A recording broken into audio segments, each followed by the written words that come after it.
TVN, as it is fondly called, caters to a wide variety of audience via carefully orchestrated mind-blowing programs in the areas of fashion, business, politics, entertainment, religion, movies, food and health, culture and lifestyle, events around the globe, sports and foreign news. Whatever your inclination, we've got you completely covered.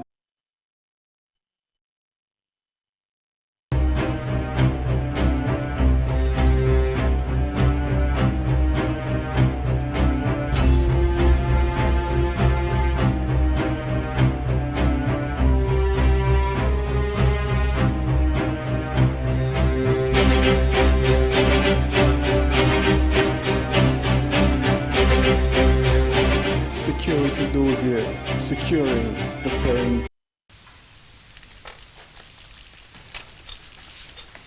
Ready for me? From conspiracy theories linking the 5G networks to coronavirus, to misleading advice about the best way to battle COVID-19 and negative political trends in Nigeria, social media sites have been awash with misinformation again and again.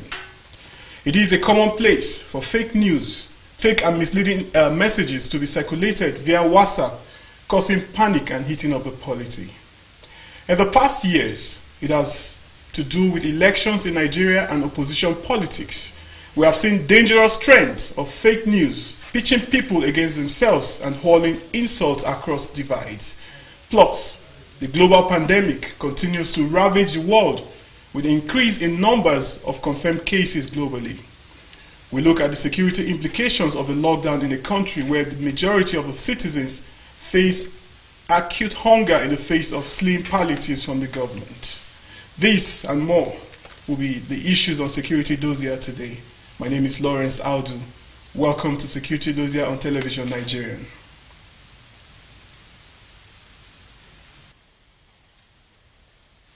Have given their all to ensure that our dear country is not overrun by Boko Haram insurgents.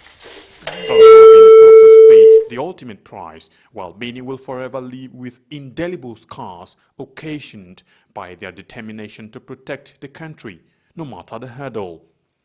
Despite these, they have remained resolute and undaunted, and today, all territories the insurgents once took control of have been recaptured and normalcy restored.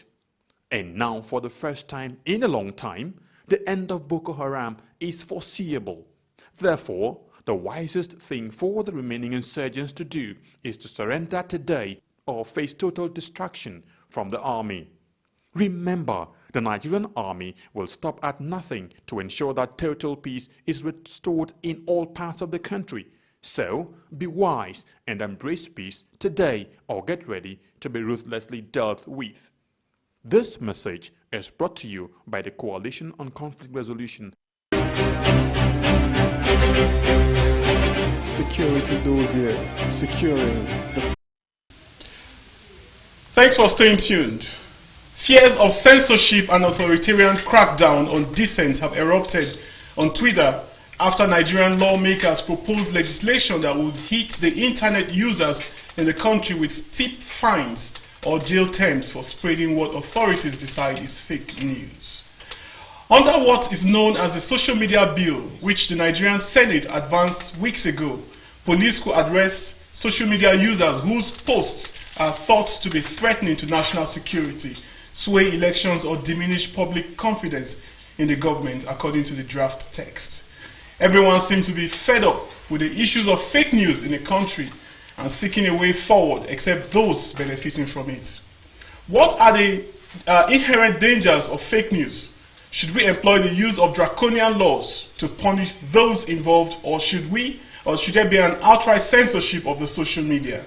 I have with me in the studio to discuss these issues today a public affairs analyst. I'm talking of Mr. Kabiru Dalla. Mr. Dalla, you're welcome to Security Dossier. Thank you for having me. Mr. Dalla, what, in your view, can be said to be described as fake news? To us, fake news is really something that did not really happen, and people are propagating it or inciting people against the government. I think that is what is called fake news. And then would you say that fake news has affected the stability of Nigeria, the peaceful coexistence of Nigeria in any way? Sure, like presently the current government of APC in Nigeria under the leadership of His Excellency, the incorruptible President Muhammadu Buhari, like the opposition are using, like especially this pandemic that's happening in this country, some like now they're saying that so things happen and these are fake news, and it's really affecting the government and it's distracting the aims and objective of the APC-led government in Nigeria. To me, that's what is happening. No, on a general term, when you say they, who are you referring to?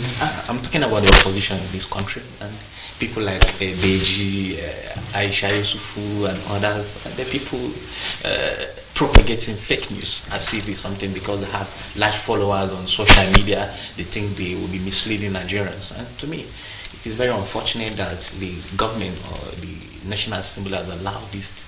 No, are you in any way saying that the spread or the proliferation of fake news has a lot to do with opposition politics? Yes, because the opposition are doing it just to blackmail the government. That's the way we're looking at it. And to me, it is high time the government should rise against that. No, but if you look at it, look at the issue. I want us to look at it on a broader perspective. We could come down to the opposition.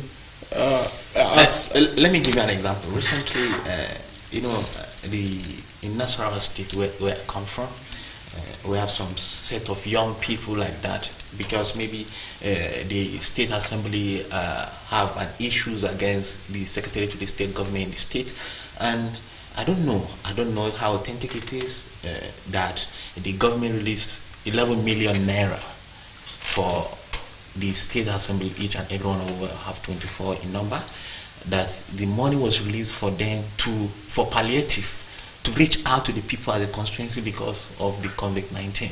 And the assembly came out and said there was nothing like that. So the people already at the grassroots have been incited against the government or against the state assembly. If you see, if they, for instance, now if any of them should have gone home before the government made the clarification on the media, they would have been lynched. People are hungry, and a lot of things are happening in this country just because of the pandemic. So, no, but the internet is actually a great tool for research and information dissemination. But again, how do you see between fake news and real news? What measures do you think can be? For instance, just because we have some websites, some blogs that really want to have a lot of traffic, you understand, the blogs are not well known in Nigeria. They will just come out and start saying this. These are very unfortunate. But though we equally have a globally known blog, they're spreading fake news against the authority in power, like the Sahara Reporters and others.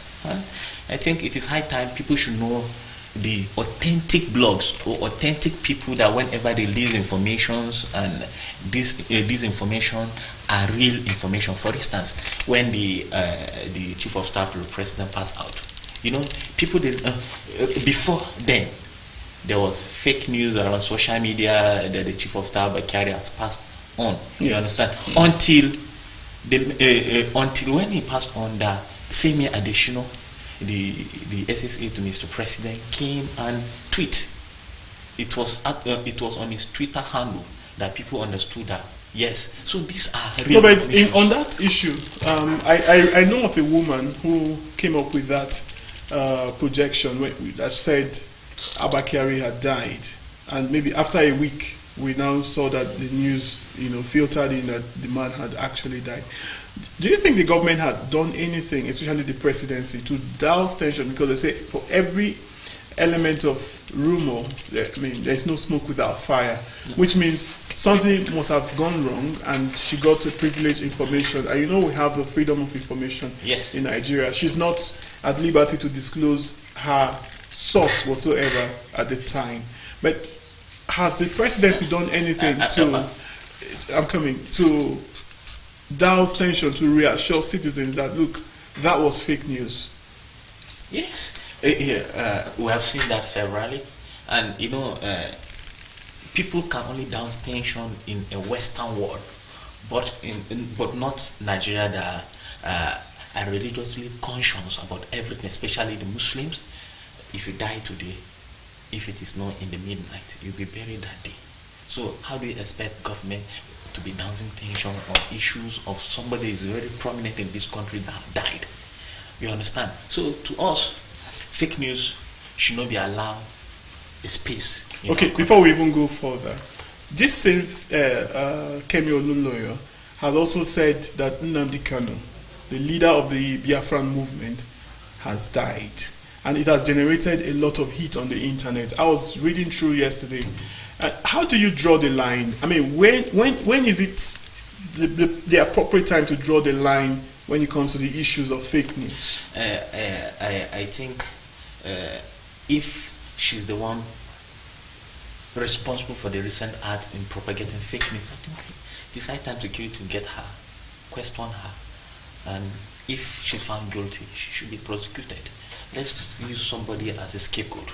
Okay, now the Senate, the Nigerian Senate recently came up with the idea, I mean, with a bill, you know, the popular social media bill.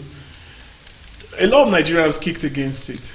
Already, international blogs, international handles like WhatsApp is already coming up with, you know, ways of curbing fake news. You know, fake news mostly is circulated on WhatsApp. And then WhatsApp as it is has come up with this strategy that you cannot even forward messages to more than 5 people at a time. Now, that in its own, it has advantage and has its own disadvantage. And I come down home here, the Senate came up with a bill, you know, sponsored a bill to regulate the use of social media. What is your standpoint on this?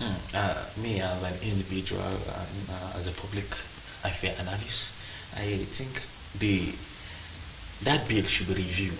We don't know where it will affect ordinary people on the street of this country, but to come out with a bill to regulate social media is very, very good.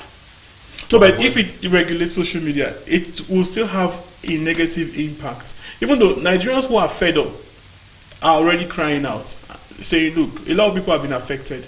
The issue that happened in Rwanda in 1994 was as a result of the proliferation of fake news and propaganda, you know, as was used. I mean, as the media was used. At the time, we didn't have internet, and then you had that kind of magnitude of crisis. What happens in the case like of Nigeria when, you know, we have all the internet at our disposal today, and, you know, people begin to spread fake news, you know, pitching tribes against tribes? What is the magnitude? How do you envision the effect? I don't really understand your question. I say we have internet today. At the time the Rwandan genocide happened, there was no internet. It was just the Hutu radio, you know, being hosted by the Interahamwe militias. Today we have internet in Nigeria, and the proliferation of fake news, you know, is on the increase. What do you think will be the magnitude in case there is an outbreak in Nigeria? For instance, like especially, you know, this fake news really affect politics. Especially, for instance, if people should pinch the northern against the western, against the southwest. For instance, after President Buhari, some people agitating that this thing should go back to the southwest, while other people are saying that the power should remain in the north. To us, these are fake news. You understand? Pinching one ethnic group against another. Okay. And if that should happen, it might lead to another thing. Okay, we've been dealing with the issue of fake news and how it affects the stability of the nation with Honorable Kabiru Dalla, who is a public affairs analyst. We'll take a short break. When we come back, the program will continue. Stay tuned. Have given their all to ensure that our dear country is not overrun by Boko Haram insurgents.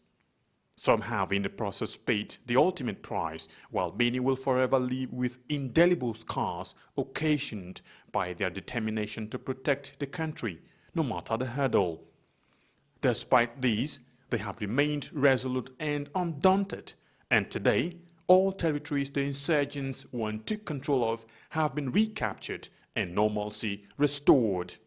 And now, for the first time in a long time, the end of Boko Haram is foreseeable. Therefore, the wisest thing for the remaining insurgents to do is to surrender today or face total destruction from the army. Remember, the Nigerian army will stop at nothing to ensure that total peace is restored in all parts of the country.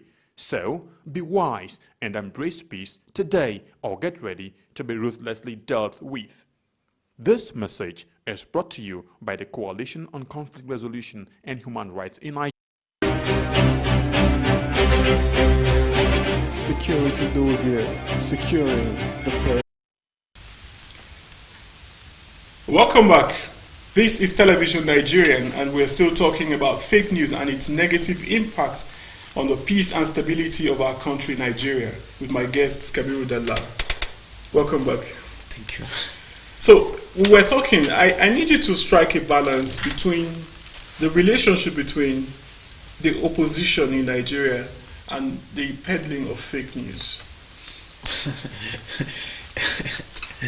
Mr. Lawrence, as you can see, we are all aware that people peddling fake news in this country are oppositions. You understand? They should look beyond their nose. That this is not time for politics. It's time for governance. Like me, I happen to be a core member of the People Democratic Party, but after we lost the election, I feel that it is high time for us to come together and support the government. That's why we're here. So the opposition, they take it as if it is a point of duty. It is a duty for them to be peddling fake news. They should understand that it is not about that. They should come, let's work together. When it is 2023, 2022, they should start doing politics. But for now, let's work together to be able to salvage this country from what is happening. Okay, now, before we continue, I would like to get your view. Do you think a draconian law should be in place to check the spread and the proliferation of fake news, or you think the National Assembly should just do their own and regulate the free speech? As you can see, we are in democratical system of government, you understand, and not military era. I think whatever will happen should pass through a democratically elected processes, which the National Assembly has there, they were elected to represent us. So that, but if anything will happen, the president should use his veto power to suspend all the democratic system and make sure that he apply any law that will make us get it right. Okay. Now let's go on to COVID-19. You know, the novel coronavirus has ravaged the world. It's a global pandemic as it stands now. And Nigeria is not left out. We've had our own fair share. And then the numbers are counting. We're almost 1,000 confirmed cases as it stands today. Currently, there's a lockdown. Again, people are hungry. What do you think are the security implications of the COVID-19 lockdown, currently ongoing? To all of the young people of this country, we see it as the lockdown is the only way of curtailing this pandemic, global pandemic in Nigeria. But the security effect is that if people are hungry, it might lead to another thing else. But we're happy that the Minister of Humanitarian and Disaster Management, Saidia Farouk, she's doing her best, reaching out to the people and the grassroots. No, but the reach out, the palliative is not even enough. People are complaining. Go to the streets. No. You should know that people are not paying tax. The government cannot reach each and everybody. And we're talking about vulnerable. Are you a vulnerable person? No. Probably. No. They are talking about people that don't know what they will eat tomorrow. And somebody that does not know what he or her will eat tomorrow, and the person has been credited with 20,000 naira cash, that will take that person for the next 2-3 months. You understand? So what are you saying? We are not vulnerable. It is people that are vulnerable that this thing should reach. And the politicians, apart from the fact that the Ministry of Humanitarian and Disaster Management are doing their best, we equally have politicians that I've reached out to the people at the grassroots. Oh, I know of my state, which the governor has sent rice and all those turkey oil relief items to each and every polling unit. Each and every polling unit, just like the way that might be an exception. You understand? I have been on ground and I've looked at. I'm in Abuja here. Abuja here, and where I stay. There are some areas. Look, we must not even forget the fact that some spirited individuals who are not even government officials or politicians. Yes, like they've come in, to intervene. Thank you. And it looks like those interventions even went, fared better than what the government is doing. Because it looks like corruption is still eating deep. No, you cannot compare what an individual can do and what the government are doing. No, but the government should do because in my state where I come from, we equally have a philanthropy. They call him His Honorable. He's a doctor. Mohammed Musa Mikaya is the president of Mikaya Development Foundation. He has reached out to the people in 13 local government. He's not even a politician. He's not even an elected officer. Okay, but what do you say about? No, but you have people who survive based on what they get daily. There are some people who are, shoe cobblers, people who sell peanuts, people who sell vulcanizers, carpenters, people who must go people. Out. No, but how many of them have been captured? These are vulnerable people. Why have they not been captured? We have a data in this country. We have a data. And most of those people are complaining. I can tell you categorically clear that those people are opposition. So they have been sent to blackmail. To me, they are blackmailing what the government are doing. They are blackmailing the Minister of Humanitarian and Disaster Management. No. Apart from that, I have seen. I've been. Don't forget that I am also a reporter, and I've also gone round. I've seen places. There are some places I've gone to see how palliatives are being shared, and it's all hush work. I'm telling you. You could say there have been, and some of them are people who voted the government. Depends on. No, but if I think we should look at it from a broader perspective. Like, okay, yes, it may not be perfect because of data collection or data allocation or what have you. But just saying that it is a function of opposition trying to attack the efforts of the government. Yeah, I believe the government is doing their own. It may not really be fair for somebody who is hungry for you to say, okay, you are trying to blackmail the government. What do you think? But we all know that we are over 200 million Nigerians. Sure. You understand? And the government cannot reach out to everyone. In the list, we have 3.6 million Nigerians that have been captured for this particular thing. Okay. You understand? And these 3.6 millions are vulnerable people, the poorest of the poor. You understand? Like you that you took your bath this morning and came out. It's not everybody.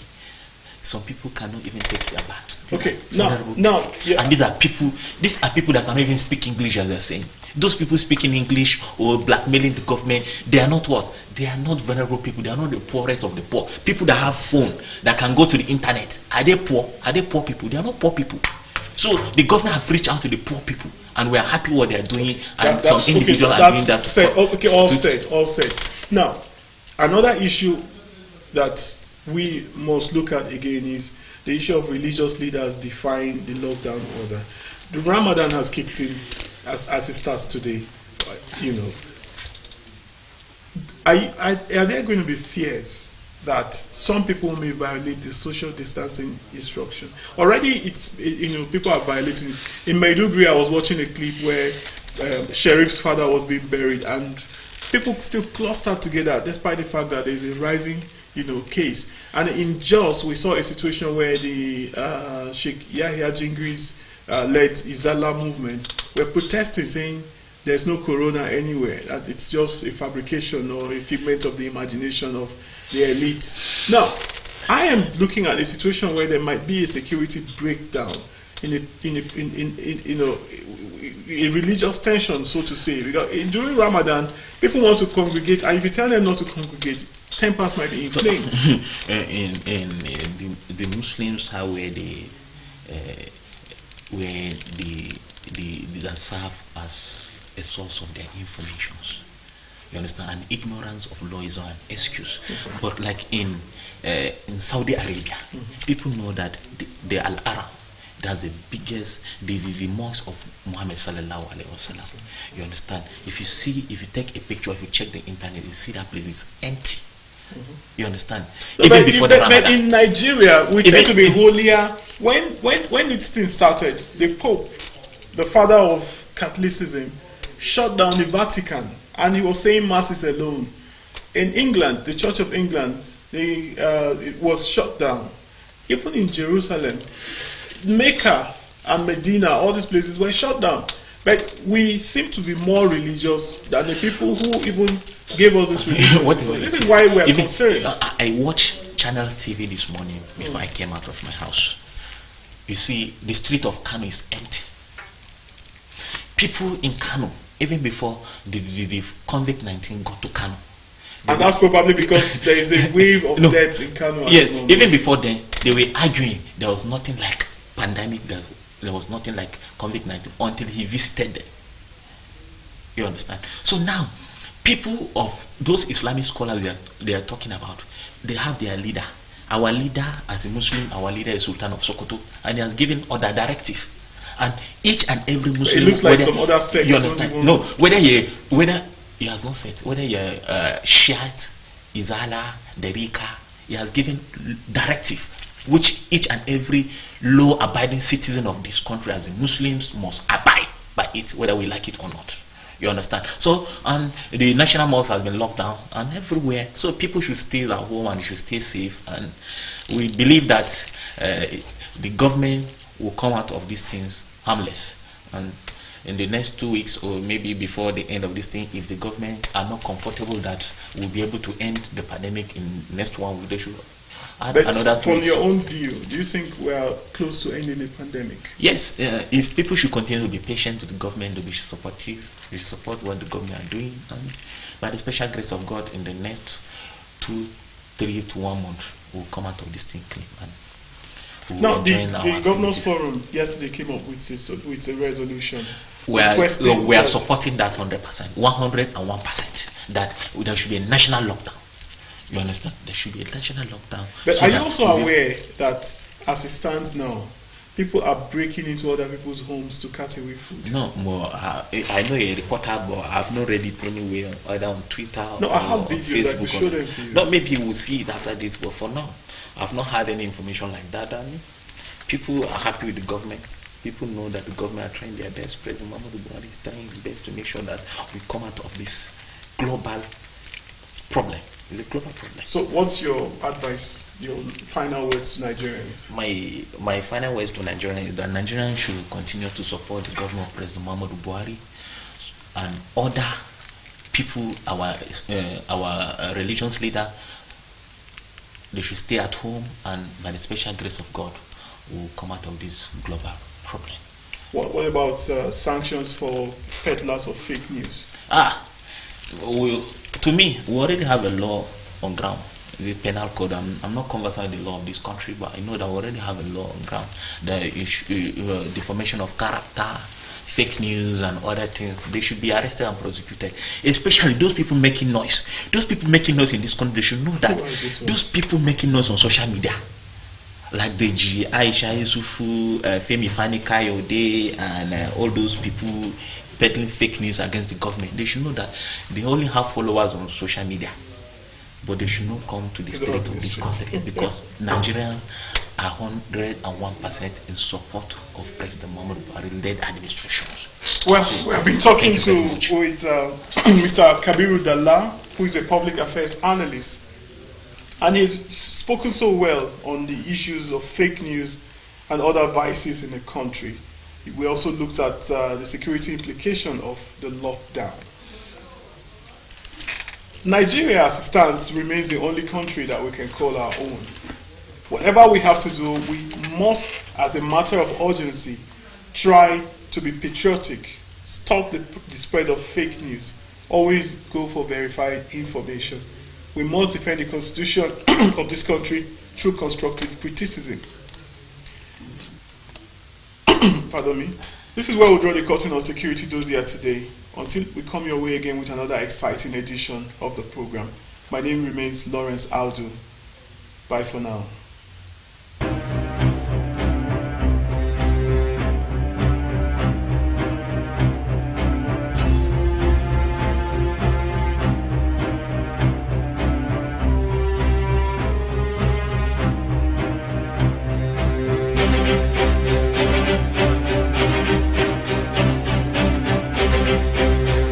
security dossier securing the perimeter.